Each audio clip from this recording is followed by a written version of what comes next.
Every legend has a beginning. Years later, nothing but hope. Years later, that single decision would change football forever. This is the journey behind a young star. The story whose first chapter was written by destiny 19 years ago. Today, its final chapter is about to be written. 19 years ago, a young Lionel Messi, wearing the number 19 jersey, posed for a photo with his 6-month-old baby. Today, that same child stands before him as his opponent in the FIFA World Cup Final. This is the story of Lamine Yamal. But even more than Lamine, it is the story of his grandmother, Fatima, a woman who worked day and night, 24 hours a day, so that one day, her grandson could stand on football's biggest stage. It is the story of a lonely Muslim immigrant whose years of sacrifice finally bore fruit through the third generation of her family, her grandson, Lamine Yamal. Will Lamine Yamal defeat Lionel Messi and conquer the football world? Welcome to Global Satch Podcast with Dr. Nasir Beg. Assalamu alaikum. Today is July 19th, 2026. A day that will be remembered forever in football history. The FIFA World Cup, hosted across the grand stadiums of Mexico and the United States, reaches its conclusion today. Two nations now stand face to face, fighting for the greatest prize in football, the FIFA World Cup trophy. But sadly, this tournament will also be remembered for the controversies that brought tears to the eyes of football fans around the world. From the very first day, the World Cup held in North America remained surrounded by controversy. It began with the treatment of Iran's national team and its officials. Then came the questionable refereeing decisions and controversial VAR calls against Iran, leaving countless fans frustrated and disappointed. But that was only the beginning. As the tournament progressed, a deeper pattern began to emerge. It started to feel as though a script had already been written, designed to push certain teams toward the final. A deserved victory was taken away from Egypt. Norway became the victim of obvious injustice and was knocked out of the tournament. One controversial decision followed another. So many questionable calls that football fans across the world were left furious. Then came the moment that forced millions to question FIFA's intentions. An American star player had received a red card in the previous match. According to the rules, he was supposed to serve a suspension. But after pressure from influential figures, including claims involving former U.S. President Donald Trump, the suspension was lifted. The player was allowed to participate in the round of 16. For millions of football fans, it felt as though the rules no longer applied equally. Many supporters were heartbroken. Some even chose to boycott the World Cup, refusing to watch the remaining matches. To many people, it appeared that one particular team and one particular superstar were receiving extraordinary advantages. That superstar was Lionel Messi.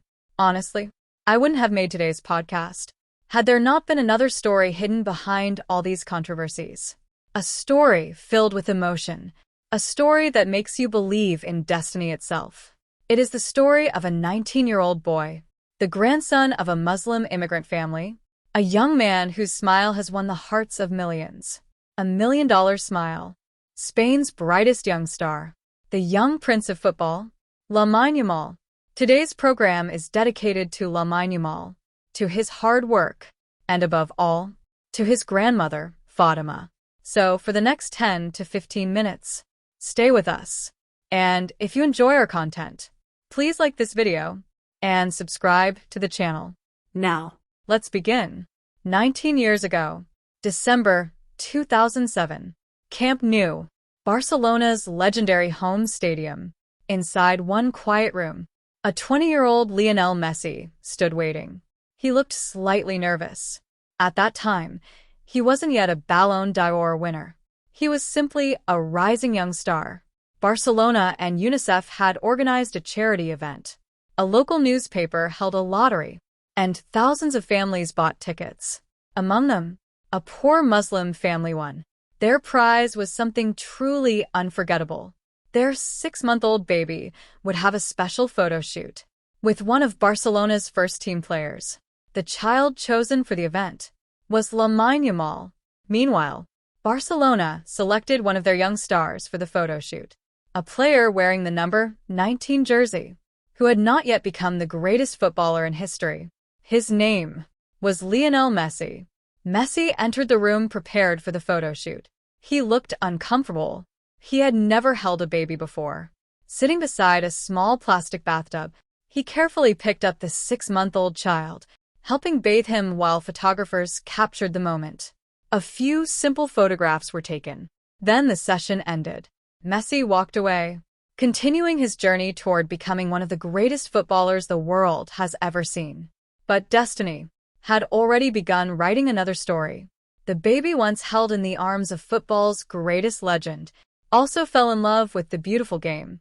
He entered Barcelona's famous La Masia Academy.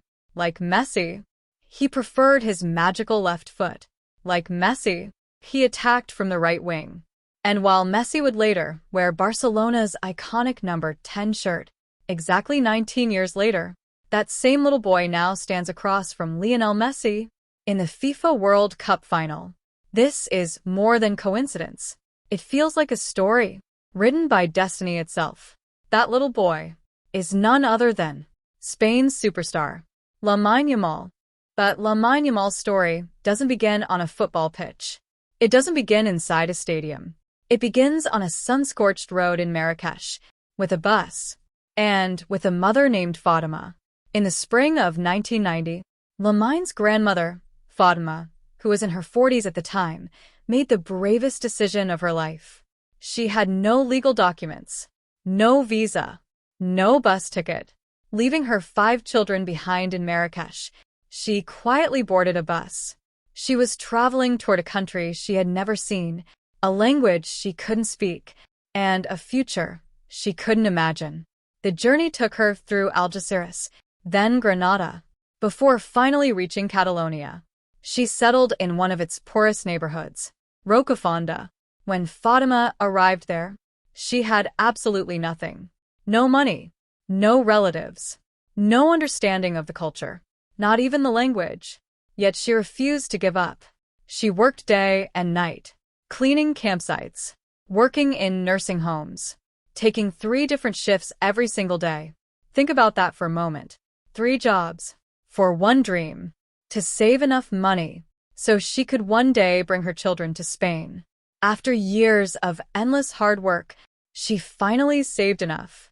With complete trust and desperation, she handed a large amount of money to a stranger.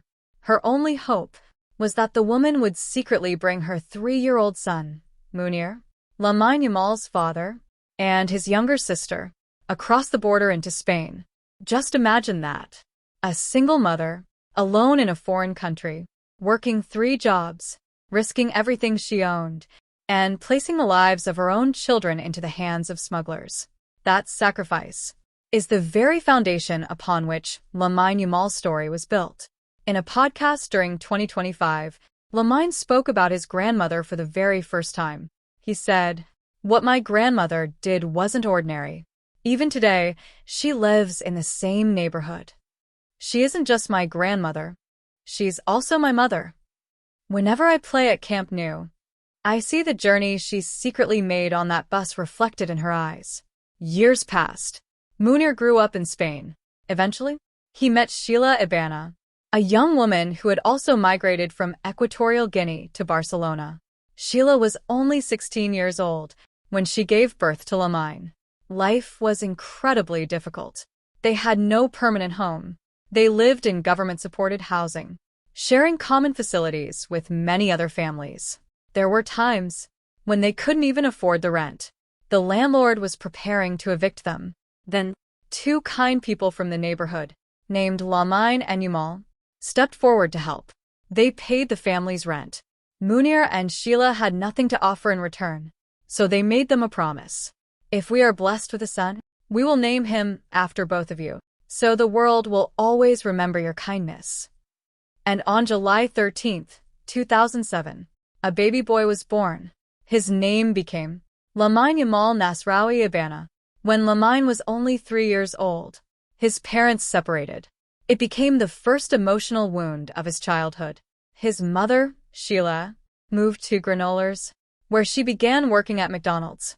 Meanwhile, his father, Munir, remained in Rocafonda with Grandma Fatima. Lamine's childhood became divided between two cities, two homes, and two completely different lives. Sometimes, he slept in his mother's small apartment. Other times, he slept on the floor beside his grandmother. He never had a permanent address. He never truly had one place to call home. But somehow, that uncertainty built something extraordinary inside him. A quiet strength, a deep sense of calm. The same calm that today leaves even the world's greatest defenders helpless.